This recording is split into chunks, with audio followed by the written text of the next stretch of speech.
The moment Silas Redmond's phone rang at 2 in the morning, his entire world was still fast asleep, and he had no idea it would never sleep that soundly again.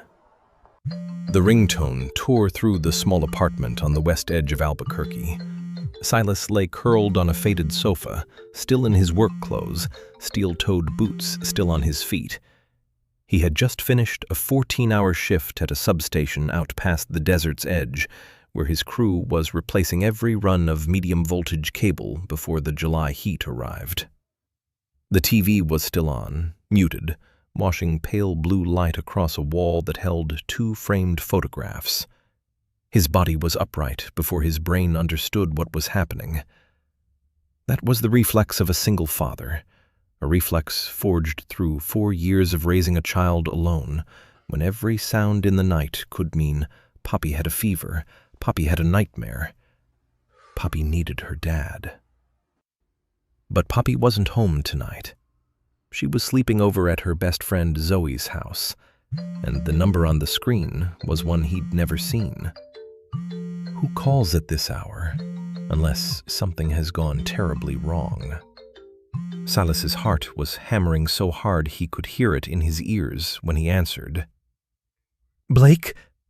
A woman's voice, choked, trembling. "Blake, I need you. Rio Vista Medical Center, room 412. Please come." Silas sat all the way up. "I think you have the wrong number." A pause. Then the voice broke open, so raw it made the skin crawl. "Blake, is that you? I'm so scared. I don't want to be alone. Not tonight. I don't want to be alone tonight." There was something in that voice, a primitive, undisguised fear that drove straight into the deepest part of Silas, the part he had locked away 4 years earlier, in a different hospital corridor, on a different night, when he sat alone on a row of plastic chairs and understood that Corinne was never coming home again. He remembered that feeling, the feeling of the world collapsing, with no hand to hold. "I'm not Blake," Silas said, "but I can come. Just keep breathing, okay? I'm on my way." The call ended. Silas stared at the phone in his hand, wondering what on earth he had just said. Logic arrived a second later, cold as ice water. He had just promised to drive to a hospital at 2 in the morning because a stranger had misdialed. To a hospital, the one kind of place he hadn't set foot in for 4 years, the kind of place he'd sworn he would never enter again. His eyes drifted to the photograph on the shelf. Corinne, the summer she turned 34, standing in the tomato garden behind their old house, laughing with a garden hose in her hand. That smile, frozen there forever. Beside it, Poppy's kindergarten picture, 2 front teeth missing, hugging a cardboard diploma. Silas called Mrs. Opal Greer, the elderly neighbor across the hall who had insisted more than once on being their emergency contact. He apologized for waking her, explained in a few sentences, and asked her to keep an eye on the apartment in case Poppy came home early. Then he picked up his keys. "I have thought for a long time about the phone lying on that coffee table. A phone with a cracked screen and a grease-stained case, the cheapest model in the store. It had rung more times than anyone could count over those 4 years. A crew member calling in a fault, the school calling about a fever, the bank calling about a payment. Not once had it rung because a stranger needed a hand to hold. And here is what I realized. We always assume the most important calls of our lives will come from the most important people in our lives. But sometimes, the call that changes everything comes from someone we have never met, who presses one wrong digit on the one night when both of you are drowning." Silas didn't answer that night because he was kind. He answered because he recognized that voice. Not the person, the fear. He had once sat in exactly that place, on the other end of the silence. Maybe that is why some wrong numbers aren't really wrong at all. They simply take the long way around, looking for the one person who knows how to answer. Albuquerque at nearly 3 in the morning was empty enough to feel haunted.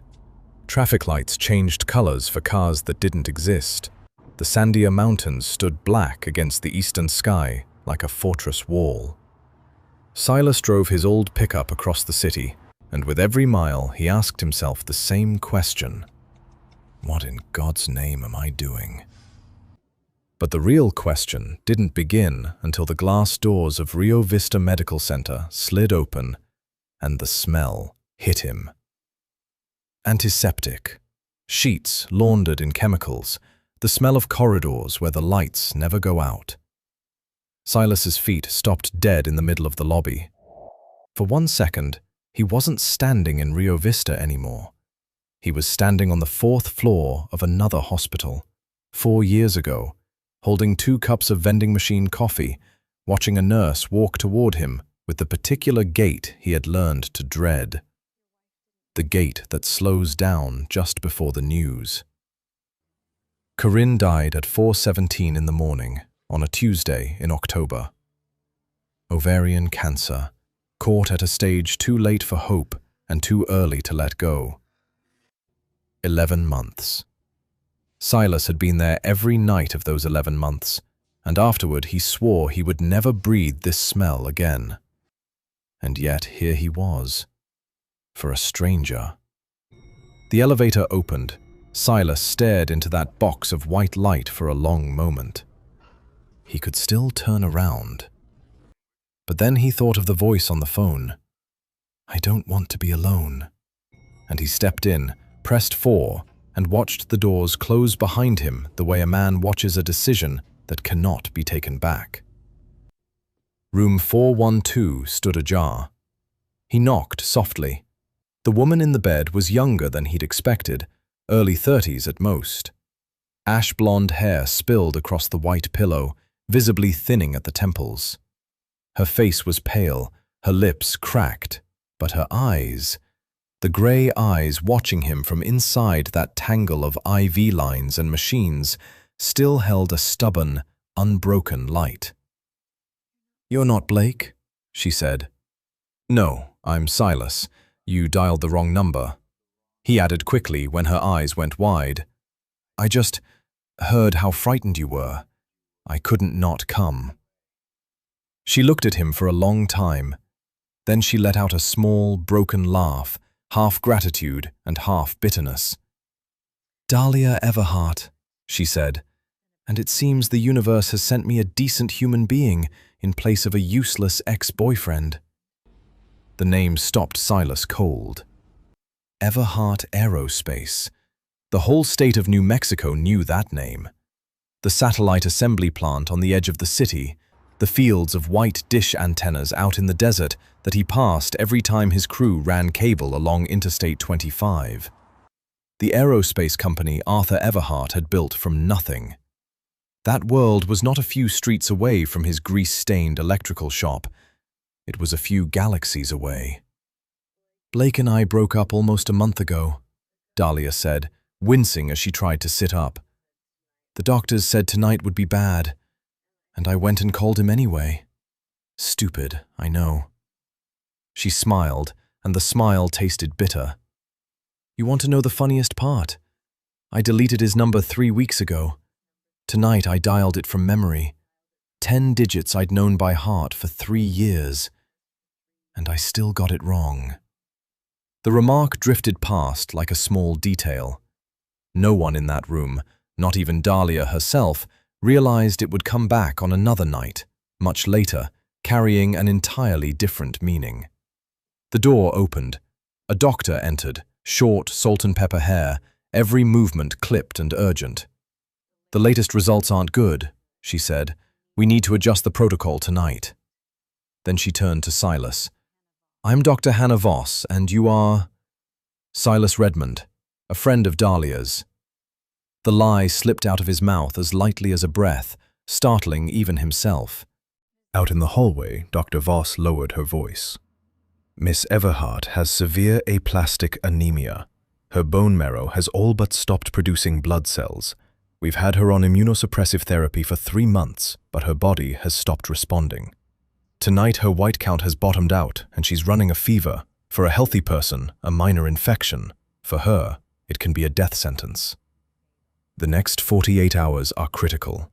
Long-term, she needs a marrow transplant. And the waiting list.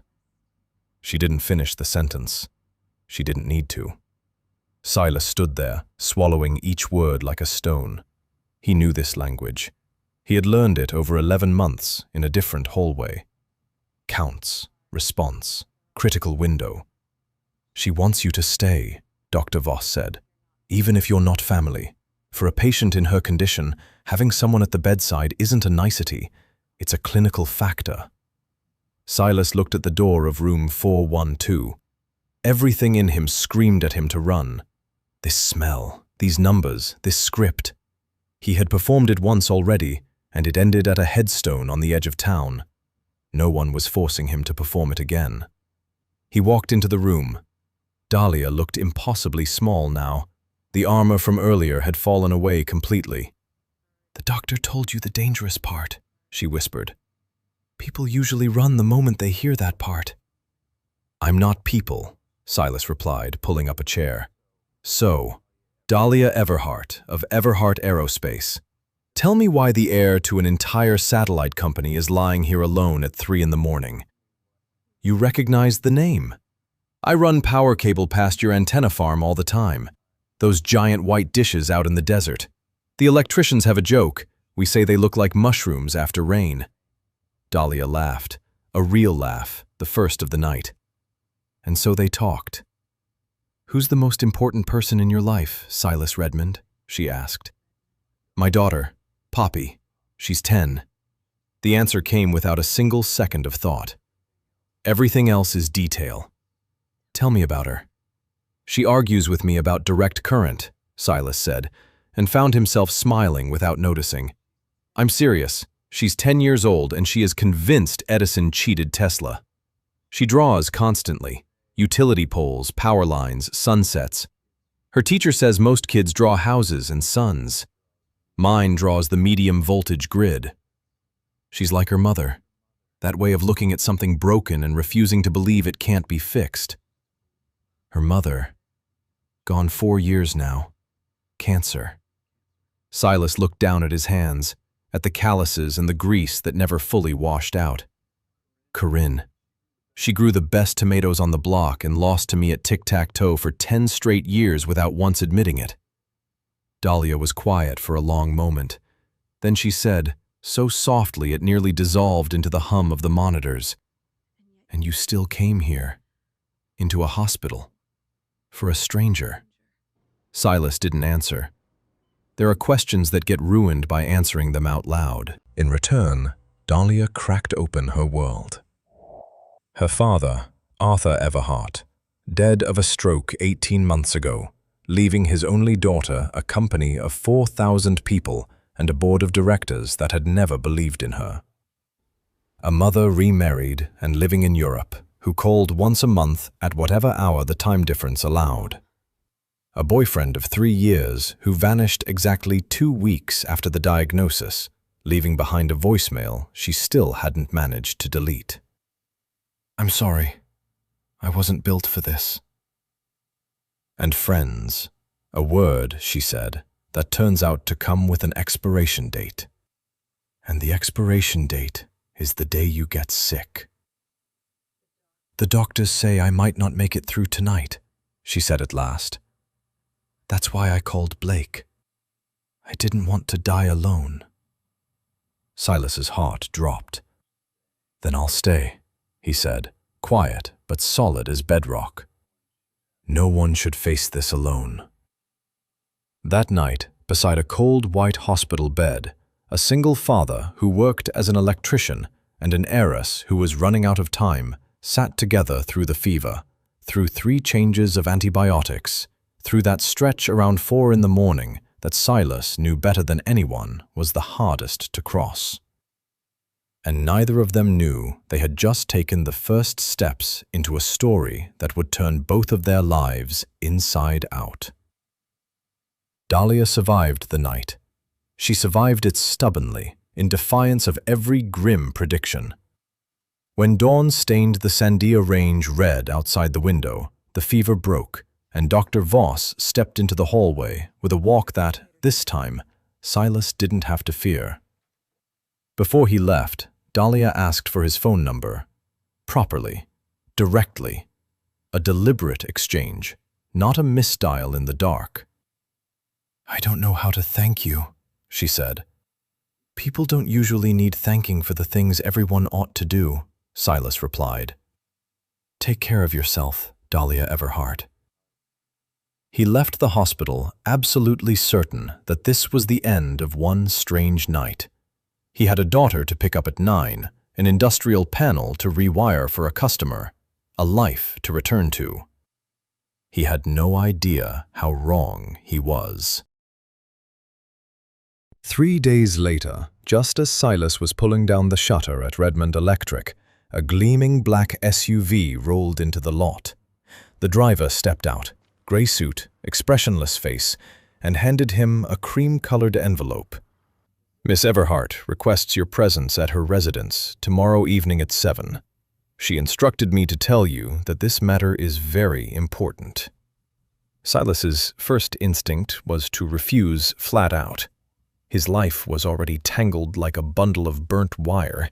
He did not need a critically ill billionaire thrown into the middle of it. But curiosity, and, if he was honest with himself, worry for the woman in room 412, quietly won.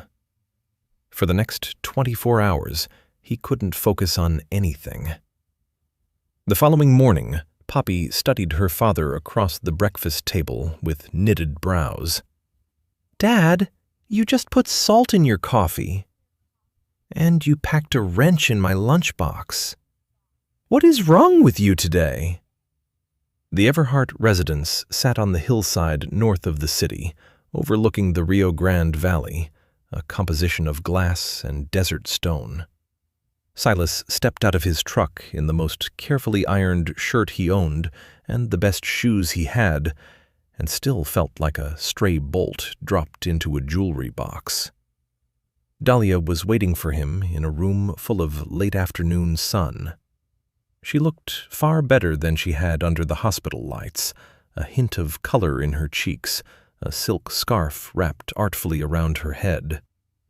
But the way she sat still carried the fragility of porcelain that had only just been glued back together. "I have a proposal for you," she said, her voice serious with a thread of hesitation running through it. "It's going to sound insane, but I'm asking you to hear all of it before you say no." What Dahlia laid out that evening was, to put it plainly, insane. Her illness could be treated, if a matching donor was found, if her body held out until transplant day, if she survived the brutal months of treatment before and after. Too many ifs. But one thing required no ifs at all. The board of Everhart Aerospace was using her disease as the pretext to strip her of control. "The man leading it is Gideon Falk," Dahlia said, and a spark flared in her exhausted eyes. "Vice chairman of the board, 30 years at my father's side. And before you file him under greedy old men clinging to power, I owe him one piece of fairness. In '98, when this company nearly went bankrupt, Falk mortgaged his own house to make payroll. My father told that story 100 times. Falk doesn't see Everhart as a seat at a table. He sees it as a child whose life he once saved. Then what's the problem? The problem is that the child belongs to me now." Dahlia looked out at the valley as it darkened. I want to take the company somewhere my father never dared to go. A low-orbit constellation delivering internet to rural America. Towns with no fiber, ranch country with no signal. Falk believes it's a fantasy that will burn through everything his generation sweated to build. And he believes it sincerely, which is exactly what makes him dangerous. You can bargain with greed. You cannot bargain with a man who believes he is saving a legacy. And what does any of that have to do with me? Silas asked, though deep down he had already begun to guess the answer. Right now, every time I'm admitted to the hospital, Falk gains another vote. They're painting me as a sick, isolated, desperate woman, not sound enough to hold the wheel. I need to prove the opposite. I need someone beside me. Someone I can trust. Someone who came to me when there was nothing to gain. She leaned forward slightly, her voice soft but steady as steel.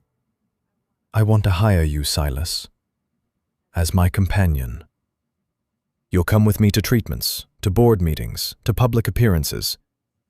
$750,000 for 6 months.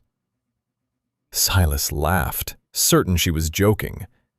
You mean hire me as a fake boyfriend? Dahlia, I'm an electrician. I have cable grease under my fingernails and a kid at home. I don't belong in your world. That is exactly why it works, Dahlia replied. You have no connection to my industry, no hidden agenda for anyone to dig up. And Silas, that money is enough to secure Poppy's future. Enough for doors you've only allowed yourself to dream about. She had struck the nerve dead center. $750,000. A house with a backyard in a safer neighborhood, a college fund, the proper shop he still wired up in his head on sleepless nights. But at what price? I'm offering you a chance to change your life, Dahlia said quietly. And all you have to do is stand beside me while I fight to stay alive. Silas left the residence without giving an answer. He drove in circles through the city, and eventually, as if it required no explanation at all, the pickup came to a stop outside the small cemetery on the west side, where Corinne rested beneath a simple headstone. A thin new moon hung overhead. Silas stood there a long time, hands deep in his jacket pockets, breathing the sharp cold of the desert night. Cor, what would you tell me to do? Corinne had always been his compass, practical, stubborn, honest to the point of bluntness. What would she think of Silas agreeing to something half real and half false, even if the destination was Poppy's future? He could almost hear her voice, the voice she used whenever he tried to cut a corner on a wiring diagram. You already know the answer. You're just looking for someone to give you permission. The trouble was, he didn't know the answer. He went home that night and couldn't sleep. Near midnight, the kitchen light started flickering again, the chronic ailment of that old building. Silas got his tools, opened the breaker panel in the corner of the kitchen, and did what he had done all his life. Traced each run of wire, found the loose contact, tightened it, insulated it, closed the breaker. The warm yellow light steadied, and he stood there for a long while in front of the open panel, screwdriver still in his hand. I think about Silas standing in front of that breaker panel at midnight, and I understand why he chose this trade. Electricity is the fairest thing in the world. A connection is either tight or loose. A circuit is either closed or broken. You trace the fault, you fix it. The light comes back on. No gray areas, no half measures. For 4 years, I believe, he clung to electrical work the way a drowning man clings to a float, precisely because of that clarity. Because everything else in his life had broken in ways no meter could trace. The healthy wife handed a single sheet of paper with a diagnosis on it. A gap-toothed little girl forced to learn how to live without her mother. No loose contact to tighten, no breaker to reset. And I realized that Silas was not standing in front of a decision about money that night. He was standing in front of a far more frightening question. Whether he dared to step back into a circuit he knew could fail at any moment. This time, with his own heart as the conductor.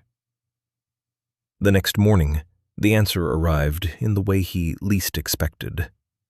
Silas walked into the kitchen and found Poppy at the table, tongue poking out one side of her mouth in concentration, using the small pliers from her father's toolbox to straighten the broken zipper on the jacket she had worn for 2 winters. She didn't ask for a new jacket. It didn't even occur to her to ask for a new jacket. She was 10 years old, and she had already learned to repair things instead of replacing them, to accept every limit as if it were a law of nature. The sight hit Silas in the chest like a hammer. That was precisely the weight he had never wanted his child to carry. When Poppy looked up and grinned, missing the exact same front tooth her mother was missing in their wedding photos, Silas knew he was going to make the call. "I'm in," he said into the phone. "But I have conditions. Poppy comes before everything. And I will not lie to her about any part of this." "Agreed," Dahlia answered instantly, relief unmistakable in her voice. "My new treatment cycle starts Monday. I want you there." That evening, in their usual diner off the old highway, home of the green chili cheeseburger Poppy had declared the peak of human civilization, Silas talked to his daughter.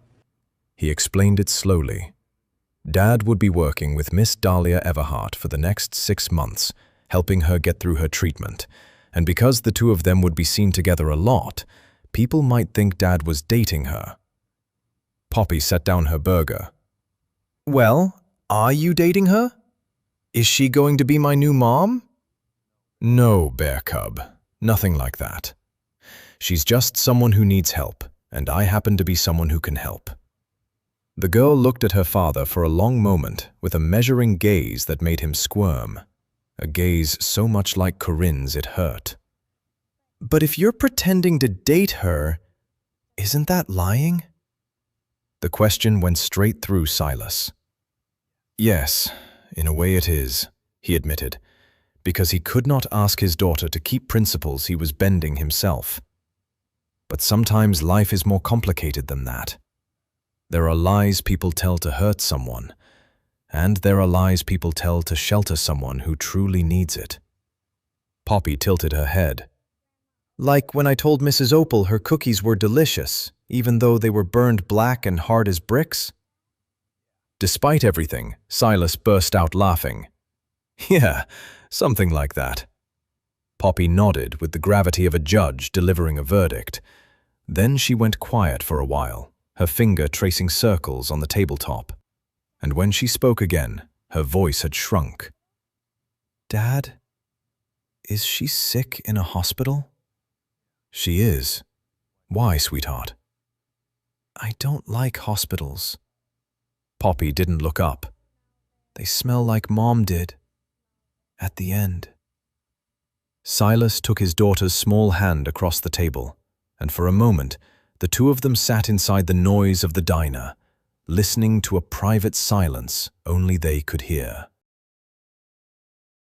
On the first Monday, Silas stepped into Dahlia's world wearing the clothes her assistant had sent over, pressed slacks and a cashmere sweater so soft he felt unworthy of touching it.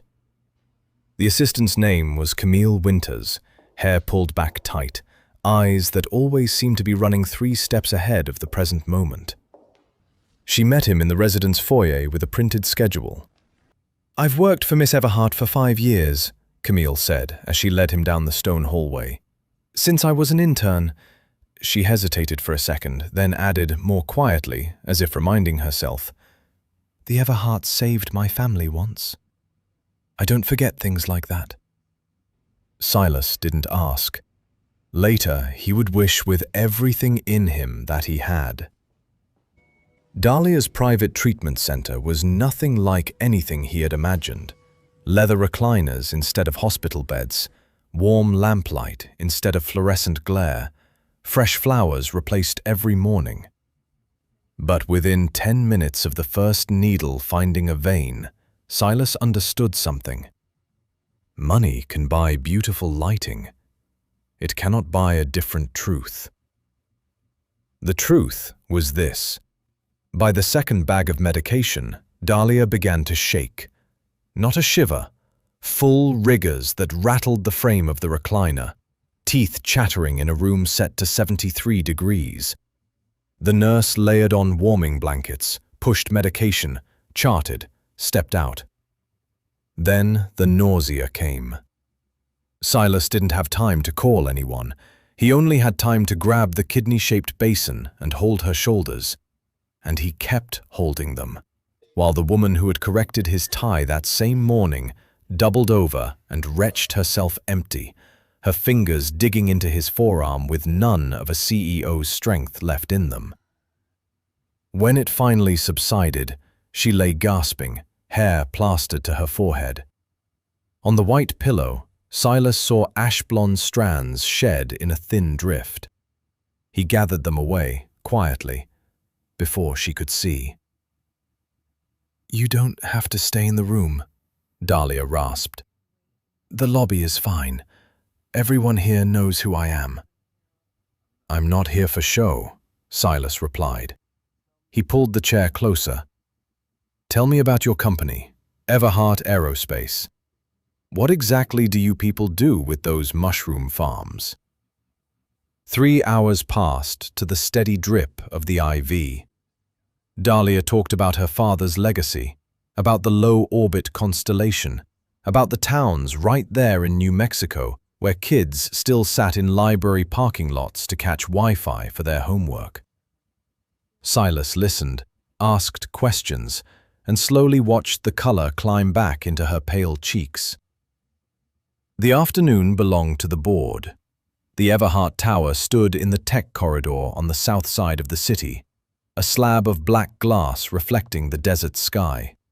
Dahlia walked through the lobby with a general's confidence, a wig so natural no one could have guessed, makeup covering the pallor, a tailored suit radiating command. Only Silas, who 5 hours earlier had been holding a basin for her, knew the price of every straight-backed step. The boardroom was the kind of place where no one ever laughs for joy. A walnut table polished to a mirror, men in expensive suits, their gazes sliding over Silas with everything from curiosity to open contempt. Dahlia introduced him as my partner. No explanation, no backstory. She simply set him down like a fact that required no one's approval. "As you can see," she began, her voice velvet wrapped around steel, "I am fully capable of continuing in my role. My personal life is stable. My treatment is progressing. And any attempt to question my competence will be recognized for exactly what it is, an opportunistic grab for power." At the far end of the table, a silver-haired man slowly removed his glasses. Gideon Falk did not look like the shark Silas had imagined. He looked like an old master craftsman. Big hands, a face lined by real work done long before he ever sat in a meeting room. Only the eyes were cold. "What's his background?" Falk asked, looking not at Silas, but at Dahlia. "Mr. Redmond, what exactly is your role in all this?" Before Dahlia could answer, Silas leaned forward slightly. I'm here to stand beside Dahlia in whatever way she needs. He looked straight into Falk's eyes and did not flinch. Some people would call that love. Some would call it basic human decency. Call it whatever you like. I'm not going anywhere. The room went still, as if the air had been drawn out of it. Under the table, Dahlia's hand found his and squeezed. Silas squeezed back. After the meeting, on the way down to the parking garage, Dahlia broke the silence first. That answer, I didn't see it coming. Thank you. Don't thank me. I'm just allergic to that tone. Be careful, Silas. She turned to him, her gaze sharpening. Falk isn't playing to win a hand. He's playing to keep a life. That kind of opponent doesn't have an off switch. 2 weeks later, Silas learned she had not been exaggerating. He had stayed late at the shop, finishing a panel for a regular customer.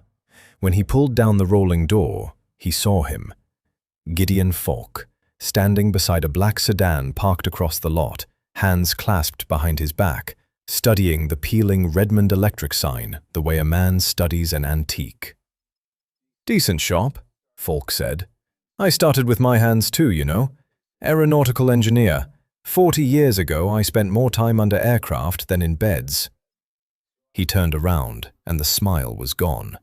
"Which is why I won't waste your time the way I'd waste the boardrooms. How much is she paying you, Mr. Redmond, to play the part of the man who loves her?" Silas's blood went still, but his face didn't move. "You're barking up the wrong tree."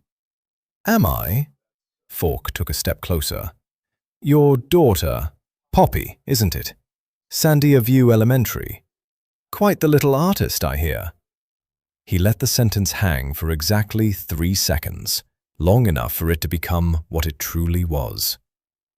"I know everything worth knowing, Mr. Redmond. It's been my job for 30 years. So here is my offer. $2 million. You walk away and you confirm to the press that this entire relationship was staged. You want to destroy her. I want to save 4,000 people from the daydream of a pampered child." For the first time, heat entered Falk's voice, and Silas registered something genuinely frightening. The man was not performing. "In '98, when this company was dying, I signed away my own house so the workers would have a Christmas paycheck. Arthur understood. Arthur knew what this company is. Its wages, its insurance, its tuition for thousands of families. And his daughter wants to bet all of it on a string of satellites broadcasting to empty fields. $2 million, Mr. Redmond. Think about your daughter. What kind of father turns down that much security?" He placed a business card on top of the shop's mailbox and left. And here is where an easier story would tell it differently. Silas tearing up the card on the spot, kindness requiring no thought at all. The truth was not that pretty. The truth is that Silas sat at his kitchen table until well past midnight, the card lying in front of him, doing the math. $2 million. He calculated the house, the college fund, not the threadbare kind he fed $200 a month, but the kind that opens every door. The day he would never again have to choose between Poppy's art class and the electric bill. He ran the numbers again and again, and every single time they came out to the same answer. And the answer was not on Dahlia's side. Then, at 1:40 in the morning, the phone on the table rang. "Silas?" Dahlia's voice was warped, breath coming in short fragments. "Fever, 104. Camille isn't answering. I can't reach anyone." Something crashed at the other end of the line, then silence. Silas never remembered putting on his boots. He remembered only the streetlights smearing across the windshield and the single thought looping like a shorted circuit. Not again. Not again. Not again. If you're following this story, hit subscribe, because tonight is only the beginning. That night at Rio Vista was the worst since the first one. Septic infection on a bottomed-out white count. Silas stood pressed against the wall of the emergency bay, watching 3 nurses and 2 doctors swarm the gurney where Dahlia shook violently with rigors, hearing words he wished he had never had to learn. Broad-spectrum antibiotics, blood cultures, pressure dropping. And for the first time since Corinne's funeral, Silas Redmond stood in a dark corner and prayed. Toward dawn, the crisis receded. Dahlia drifted off in an isolation room, her face white as paper, a stretch of her real hair exposed beneath a crooked scarf, thin, brittle, patched with bare scalp. She would never have wanted anyone to see her like this. Silas sat down in the chair beside the bed and stayed. When the sun came up, Dahlia opened her eyes. She saw him and turned her face away. "Don't look at me," she said. "I'm ugly right now." "You've got it wrong," Silas said. "I've been an electrician for 20 years. I know what something looks like when it's burning at full capacity." A single tear ran across the bridge of her nose and fell to the pillow. Neither of them said anything more. At noon, on the way home, Silas stopped at the shop, took Falk's card from his shirt pocket, and fed it into the old document shredder in the office. He stood and watched the machine chew $2 million into ribbons. The decision had not come from a textbook on ethics. It had come from a sleepless night, from the image of a human being stripped to the bone by illness and still turning her face away to protect one last inch of pride. Some things, it turns out, don't reduce to math. The next blow landed 3 days later, in a way no one saw coming.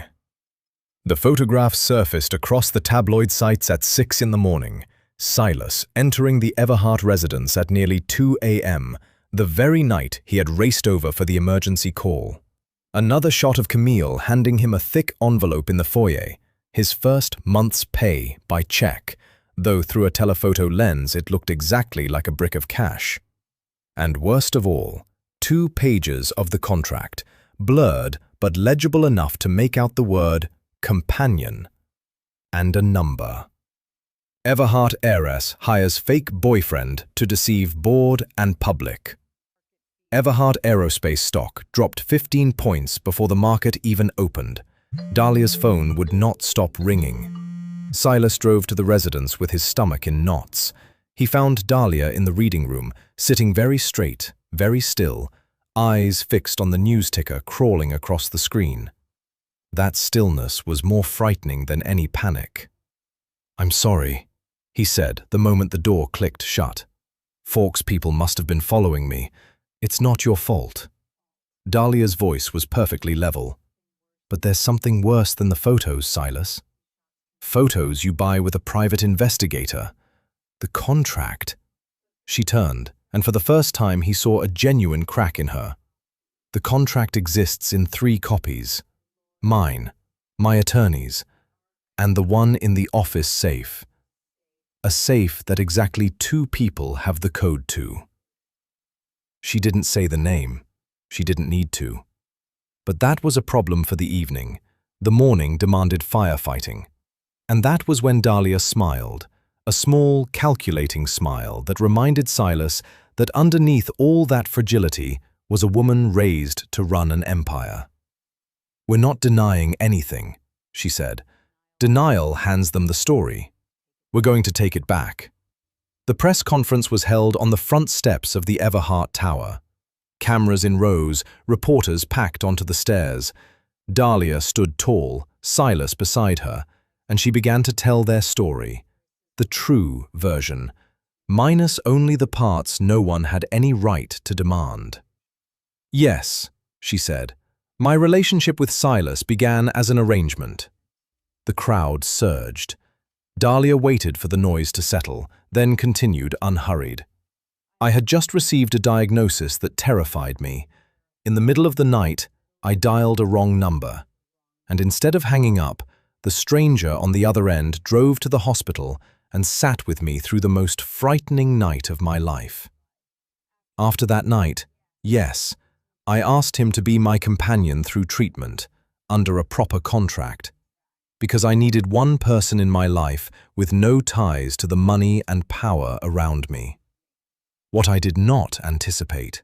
She turned to look at Silas, and the look tightened his chest, so real that perhaps even she could no longer tell the difference, was what that arrangement would quietly become. Silas bent to the microphone. "The money isn't the point here," he said, low and steady. "The point is that sometimes even the strongest people need someone standing next to them. Even a chairwoman, even a single dad from the other side of town." The media fell on the story like birds on fresh bread. Within hours, the wrong number romance blanketed every platform. The man who had meant to nail Dahlia to the truth had forgotten one thing. The truth, told in the voice of the person who lived it, is a weapon no one can steal back. That evening, when the tower had emptied, Camille Winters knocked on the door of Dahlia's office. She placed a letter of resignation and a USB drive on the desk and stood there, spine straight, eyes red but dry. "It was me," she said. "I photographed the contract in the safe." Dahlia didn't stand. "Keep going." "6 years ago, my father fell from scaffolding. 2 vertebrae. The company's employee assistance fund loaned my family the cost of the surgery, a loan administered through Mr. Falk's office. 3 weeks ago, he called me upstairs. He said if I didn't cooperate, the loan would be called in early, and I would never work in this industry again. So Her voice dipped for the first time. "I chose my father. I'm sorry. Everything is on the drive. Recordings of 2 of his calls, the emails instructing me to photograph the documents, and proof that he forwarded your medical file to 3 board members. Your medical file, ma'am. I know what I've given you is enough to destroy me. I'm only asking you not to touch my father's loan." The room stayed silent for a long time. Then Dahlia slid the resignation letter back across the desk. "You chose your father," she said. "I have no right to blame anyone for that. I've spent my whole life trying to deserve mine." She picked up the USB drive. "But now I need you to choose one more time. This time, in front of the board. Do you have it in you?" Camille looked at the sick woman behind the desk, the woman who had just held the power to crush her, and had not used it. "I do," she said. But a media storm doesn't only sweep through glass towers. It found its way onto the playground of Sandia View Elementary. Silas got the call from the principal in the middle of the afternoon. A group of older students had shoved a phone in Poppy's face, read the headlines out loud, and a boy named Mason had used the word the kids had picked up from their parents: gold digger. "Your dad gets paid to pretend to love her." Poppy had punched him square in the nose. On the drive home, father and daughter rode in silence. Poppy stared out the window, her small jaw clenched, pride and hurt braided together in exactly her mother's way. And Silas sat crushed under his own thoughts. This was precisely what he had feared most. His daughter paying the price for his choices. That night, as he tucked her in, Poppy spoke into the dark without looking at him. "I didn't hit him because of what he called you." "Then why?" "Because he said Miss Dahlia is going to die." Her voice shrank with every word. "He said everybody with that disease dies. Like in the movies." Poppy turned over, and in the glow of the nightlight, Silas saw her eyes were full. Dad, what if I start to love her, and then she goes away, like Mom did? I don't want to love anybody anymore if people just keep going away. Silas sat down on the edge of the bed. In his head were all the ready-made sentences adults keep for moments like this. "She'll be fine, don't you worry, the doctors are excellent." And he understood that every one of them was the kind of lie that hurts. So he told the truth. "I'm scared of exactly the same thing," he said, "every single night. I can't promise you she'll get better, Bear Cub. Nobody can promise that. I only know one thing. When your mom was sick, the thing she feared most wasn't leaving.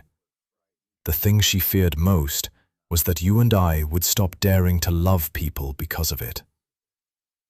If we lock our hearts up so we can't get hurt, we don't escape the losing.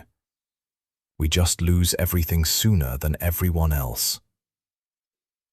Poppy cried. Silas held his daughter, and in some deep corner of himself, he knew he had spoken that sentence for his own ears too. There was no miracle after that night, no dazzling school visit that wiped away the whispers in a single afternoon. Instead, there were slower things, truer things. There were Thursday evenings, on the weeks Dahlia was strong enough, spent on the back terrace of the residence with old Arthur's telescope. Dahlia teaching Poppy composition and shading, telling her about the 2 years she'd studied art at a school back east before her father made her switch to business.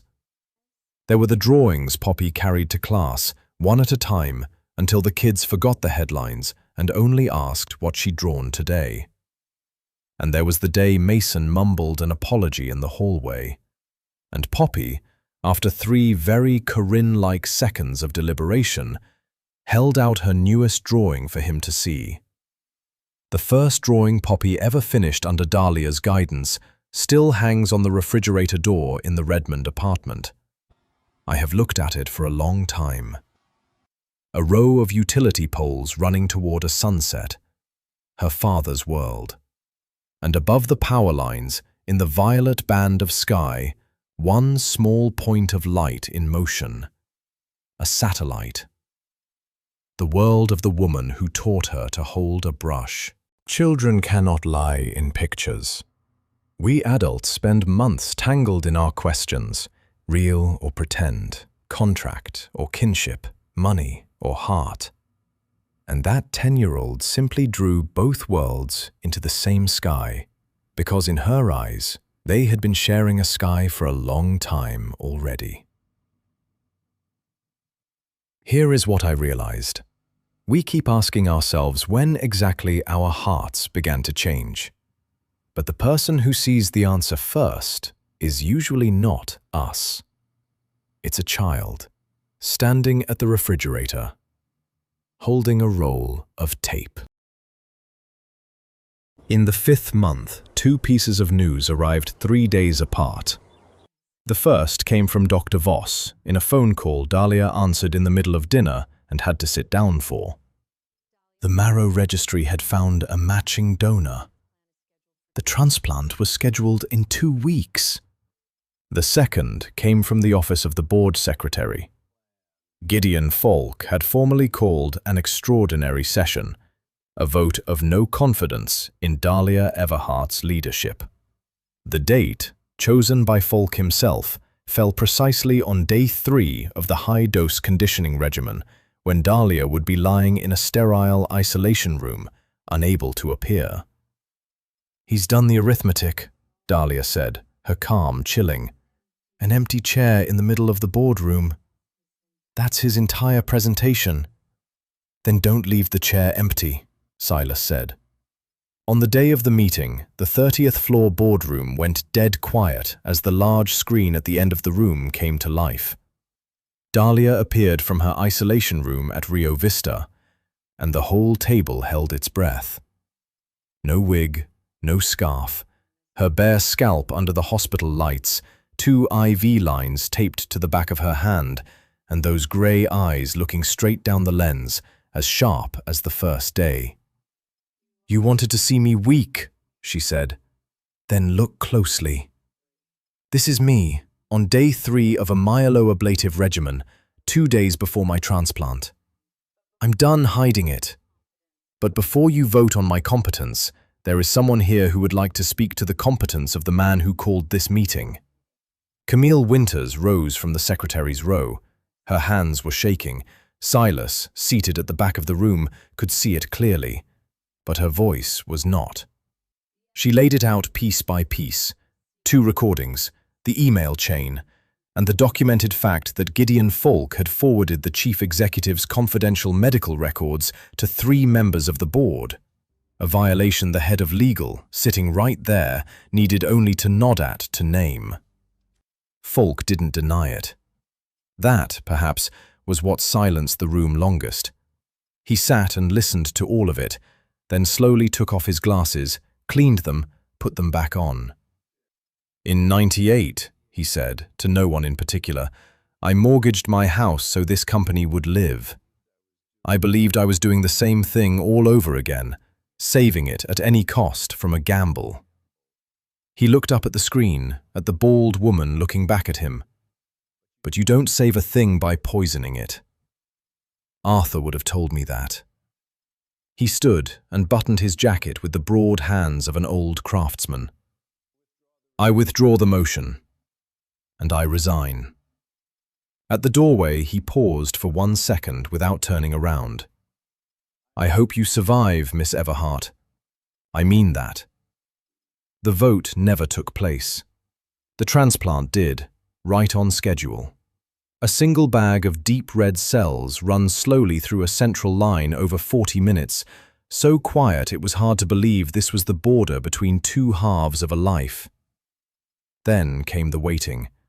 The days of hoping the graft would take root, 18 days that Silas marked in pencil on the edge of the calendar in the sterile waiting area, reading each morning's lab sheet the way people read the weather report in hurricane season. On day 18, Dr. Voss came out with the printout in her hand and, for the first time in all those months, smiled before she spoke. The white count was climbing. The new marrow had taken. But this story made you a promise at the very beginning. It would not paint over anything. And the truth is that something did not survive that winter. One evening in late September, when Dahlia was home again, she and Silas sat on the terrace above the valley. She was silent for a long time, both hands wrapped around a cup of tea gone cold, and then she spoke without looking at him. "Before the transplant, they had me sign a form about the permanent effects of the conditioning regimen." She drew a breath. "I will never be able to have children, Silas.